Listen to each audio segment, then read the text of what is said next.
How's everybody doing? Yeah, it was a great weekend to be a Falcon, wasn't it? I don't know how often that's happened where I think everybody that competed won over the weekend. So, and we are all so close here. It's such a tight knit family of coaches that we sincerely get super excited when each other wins, and so it was it was neat. It was neat.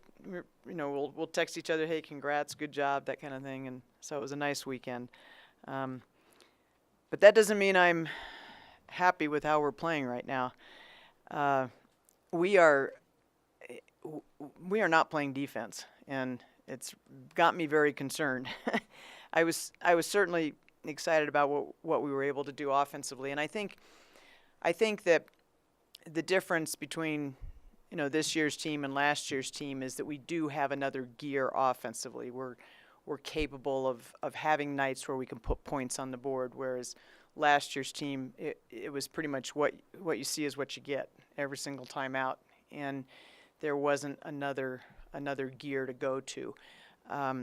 So that our offense saved us on Saturday. It certainly wasn't our defense, and I don't think we've played good defense since when we were playing, Utah State and Colorado State and even UNLV. Those three teams we defended well, and we've got to figure out where it went to, because it's not it's hard for me as somebody who takes a lot of pride in how our teams perform defensively. It's tough for me to watch some of what's going on. I think it's partly being in a little bit of you just go through times, and over the course of the season. January is a tough month, always the toughest month, and we just seem to be a little out of sync defensively, and we've got to somehow find a way to get it back, because we're going to need it. Because San Diego State just played us last time we played them. They were smarter than us. They played harder than us, and those are never two things I'm willing to admit or happy to admit, let me put it that way. But certainly the way we performed offensively, I mean, that was the thing of beauty on Saturday. I can't believe we scored 88 points. Great teamwork.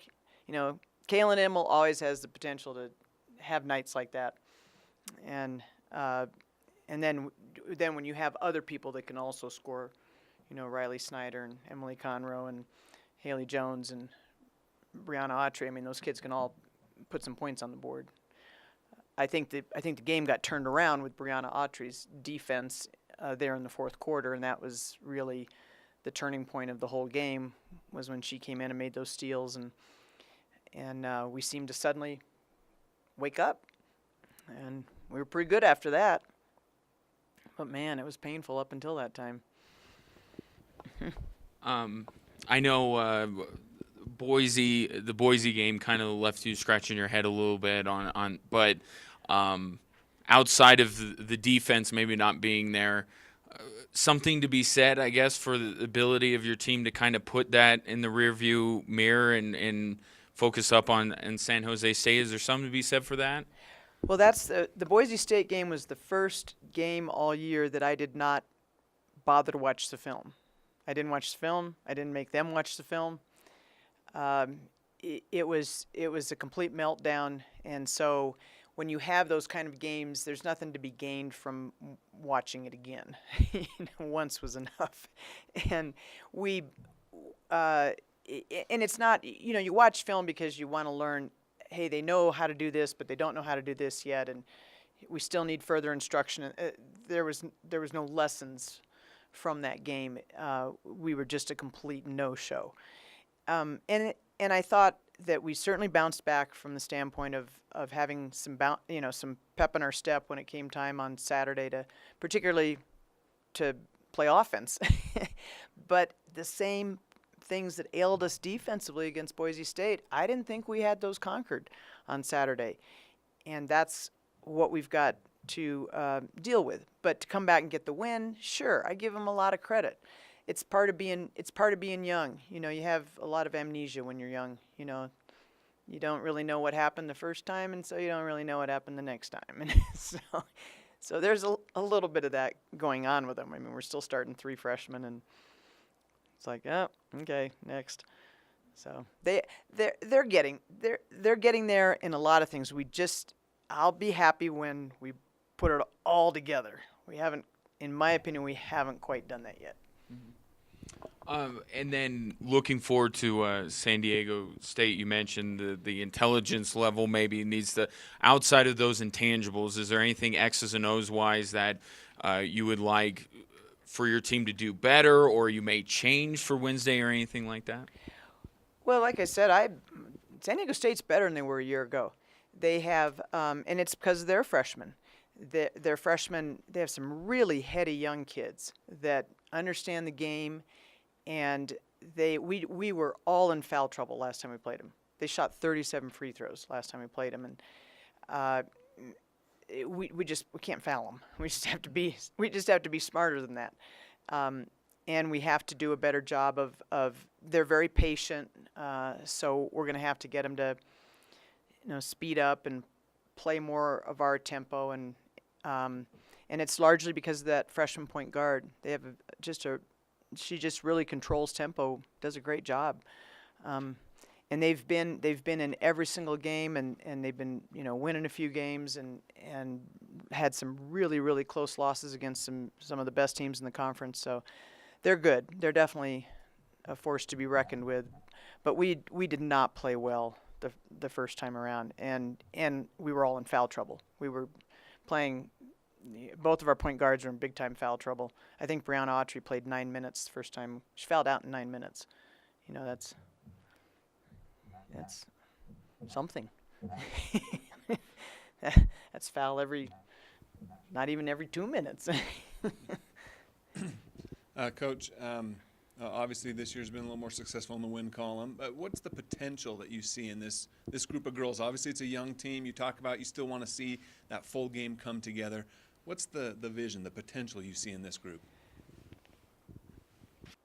I think we're capable of beating anybody in the conference. I think there's enough offensive firepower, and that was what always got in our way in the past.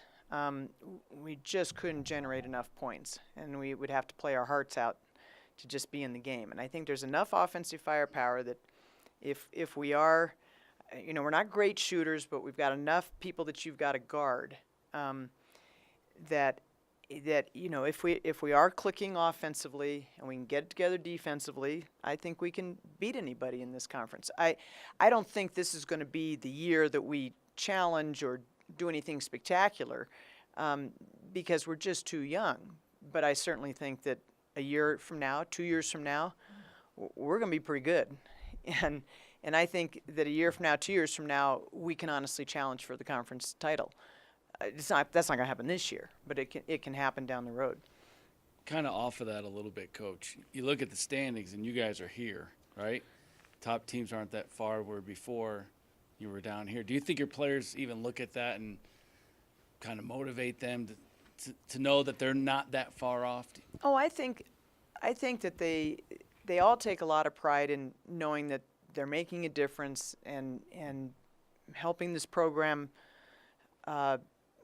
become respectable and potentially, like I say, a conference contender.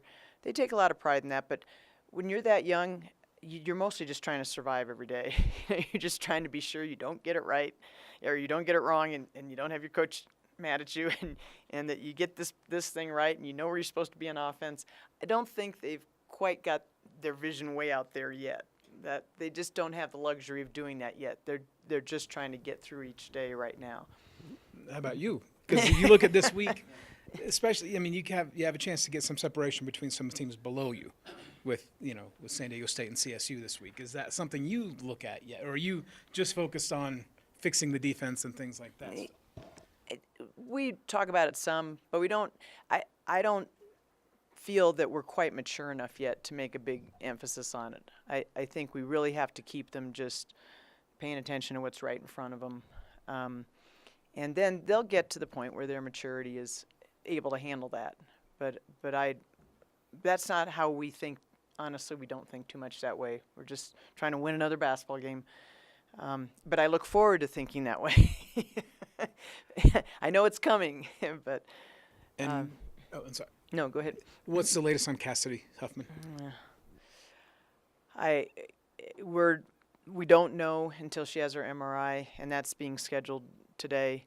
The MRI is not today. They're trying to get it scheduled right now, and hard to say. I'm very concerned. You know, it was really what happened and the way in which it happened.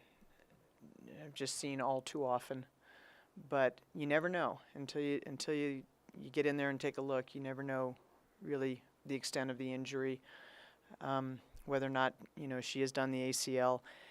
I know that nobody loves to play more than Cassidy Huffman, so the team took it very hard. That she just loves to play. She loves being on the court. She just has an infectious enthusiasm, and be a big blow to us.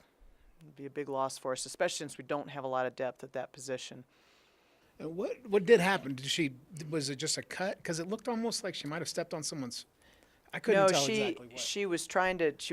She was coming out with an offense. She got a big offensive board that was at a critical time in the game, and she was coming out with the ball, and had jump stopped to get rid of it, and her defender, pushed her, ran into her, and threw her off balance, and that's when she did it.